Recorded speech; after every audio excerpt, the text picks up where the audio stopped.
एक कंसेप्ट इतना ज़बरदस्त है कि आपको लॉ ऑफ डिमांड की वीडियो दोबारा फिर कहीं सर्च नहीं करनी पड़ेगी। आपको एक ही बार देखने के बाद पूरा समझ आ जाएगा कि लॉ ऑफ डिमांड कहाँ किसे जाता है। तो आइए उससे पहले हम लोग जान लेते हैं कि डिमांड होता क्या है। डिमांड से हमारा अभिप्राय है कि जब भी हमें अपने जीवन को जीने के लिए जिन वस्तुओं की भी आवश्यकता पड़ती है, उन सभी चीज़ों की पूर्ति की विधि को क्या कहते हैं? डिमांड कहते हैं। तो आइए उस मांग के नियम को पढ़ते हैं कि मांग का नियम होता क्या है। व्यष्टि अर्थशास्त्र माइक्रो इकोनॉमिक्स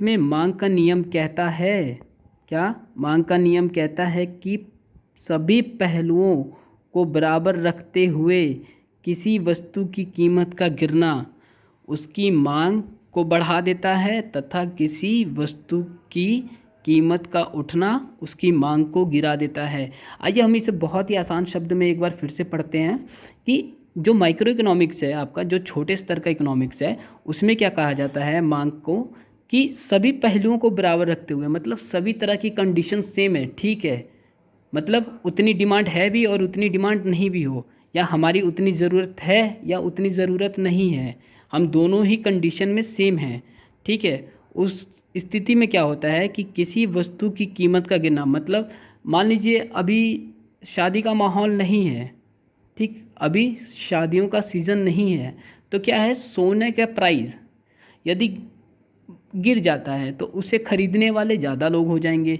यदि सोने का प्राइस बढ़ जाता है तो अभी तो ज़रूरत है नहीं ना, तो उसको क्या है, ख़रीदने वाले कम हो जाएंगे, ठीक है दोस्तों। अब इसी तरह हम लोग एक बार चार्ट में भी देख लेते हैं कि जब कीमत 1 रुपये थी तो उसको डिमांड ख़रीदने वाले कितने थे?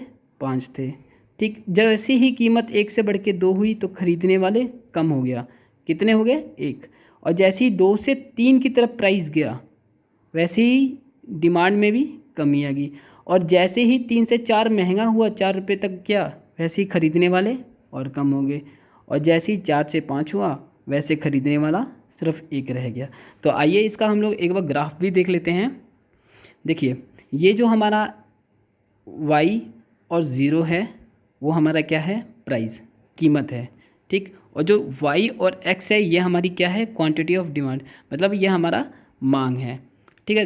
देखिए, जब प्राइस 1 रुपये था, देखिए दोस्तों, जब प्राइस 1 रुपये था तो ख़रीदने वाले कितने हैं उसको? 5। यहाँ पे भी देख लीजिए, जब प्राइस 1 रुपये था तो ख़रीदने वाले कितने थे? 5, ठीक है दोस्तों। और जैसे ही प्राइस 2 रुपये हुआ, 1 से बढ़ के 2 गया, वैसे ही ख़रीदने वाले क्या हो गए? 4 हो गए।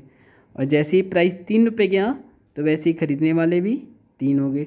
जैसे ही प्राइस और बढ़ा 4 रुपये, वैसे ख़रीदने वाले 2 हो गए, ठीक है दोस्तों। अब जैसे जैसे कीमत बढ़ेगी वैसे वैसे ख़रीदने वाले कम हो जाएंगे। इस विधि को क्या कहते हैं? Law of demand. जैसे जैसे कीमत बढ़ती जाएगी वैसे वैसे उसके खरीदार कम होते जाएंगे। अब देखिए, कुछ इसमें 2 चीज़ें हैं जो आपको हमेशा याद रखने वाली बातें होंगी। देखिए, जब कीमत और मांग एक समान हो जाए, मतलब बराबर हो जाए, ना कीमत ज़्यादा है ना उससे मांग भी ज़्यादा है, तो यह कौन सी स्थिति आ जाती है? आपकी साम्य की, संतुलन की स्थिति आ जाती है। और दूसरी बात हमेशा ये ज़रूर याद रखना कि लॉ ऑफ डिमांड में, मांग के नियम में जो ग्राफ है डिमांड का, वह वो हमेशा स्लोप डाउन में होता है, नीचे की तरफ गिरता हुआ होता है। ये ज़रूर याद रखना, ये दोनों बातें, कि जब प्राइस और डिमांड एक इक्वल हो जाए तो वो कौन सी है? आपकी संतुलन की स्थिति हो जाती है। और डिमांड कब? हमेशा नीचे की तरफ, स्लोप डाउन की तरफ गिरता हुआ प्रतीत होता है। तो उम्मीद करता हूँ कि आपको ये बहुत ही आसानी से शब्दों में समझ आ गया होगा।